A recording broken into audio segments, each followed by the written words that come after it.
Stephen King's It. Is it a hit? Let's talk about it.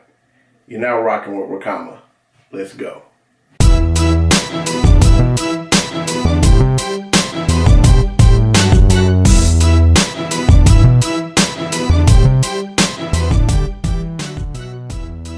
Well, so before we get into the interview, first of all, I just want to give a big shout out to the whole crew of poli-techs. I just hit 600 subscribers.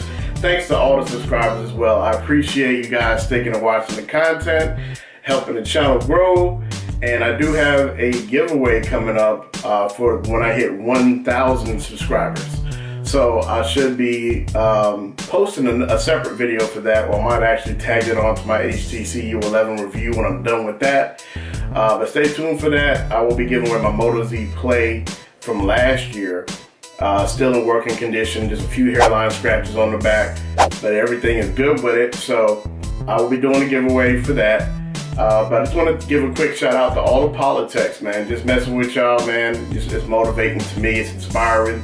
Mikkel, Cam, Keith, Dookie, Steele, and Trey. All of y'all. Man, y'all my boys. So I appreciate every day, man, staying in contact with y'all on Marco Polo and Telegram and whatnot. Every social media aspect that we are associated with. So, but I appreciate everything. So real quick, let me go ahead and drop this review on It. So it was number one for me. I'm not a scary movie kind of person. First and foremost, I don't do scary movies, and I'm just not that horror film kind of person. My homeboy was just like, he's a big fan of, like, you know, every type of horror movie, paranormal activity, all of that. For me, my background is in college. That was kind of where it stopped for me, not because it's scary, not because I'm scared or anything, but it's because it's pretty lame. Like, they all are very cliche. Either you have the type of movie where the whole thing is just to eliminate all the characters one by one, like movies like Final Destination. For some reason, I've seen all of them. But they got other movies that either it's just that, or it's just trying to be all these jump scares. You know, boom, boom, boom, boom. You know, every time you turn around, it's a jump scare, and it's stupid. You know, to me, it's just like it's not even entertaining. But here's where this movie's a little bit different. It doesn't follow. There are some cliche moments. Every movie's gonna have cliche moments. But this movie is a little bit different just because it had heart. Like, you fall in love with the characters. The characters are basically just a bunch of little kids. Like, they all are being bullied. A group of kids that all have, that's one thing that is kind of cliche in a way, is like there's this town bully. His last name is Bowers. So he just bullies everybody. Like, all the nerds and whatever. And so these group of kids, they get together, and there's one kid in the group that has done some research about the town that they live in. And every 27 years, there's this huge group of missing kids. Nobody knows why, the town doesn't know why, but there is a rumor that there's some kind of curse in the town, right?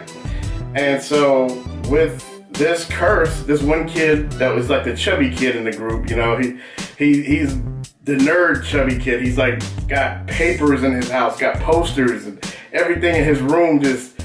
But yet still his favorite thing to do is listen to like Kids on the Block for some reason. But you know, this movie was a trip. I enjoyed it. So with that story, that's kind of where it picks up. Is they wanted to find out and investigate what's going on. And It is the reason why it's called It is what they have the name for the clown, whose name of the clown is also Pennywise. And Pennywise is this clown that's just been kind of terrorizing. Every 27 years, he would do something, and, you know, I don't want to spoil anything, but he would terrorize the town every 27 years, and somehow there's some kids missing.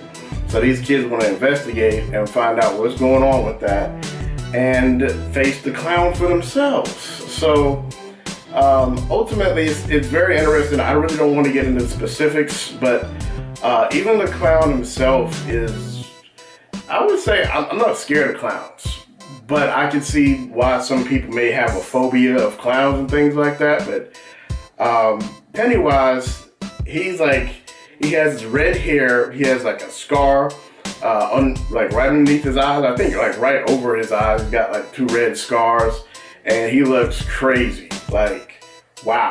Like, they did a good job with the makeup on him. He's legit crazy. Like, Heath Ledger, Joker, crazy.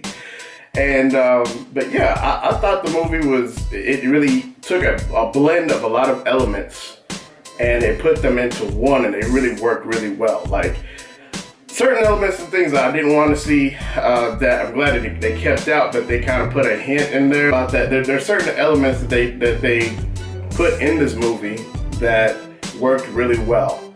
And I think for a horror movie, first of all, I cared about the characters. They all have different backgrounds. They all had a commonality of being bullied by Bowers.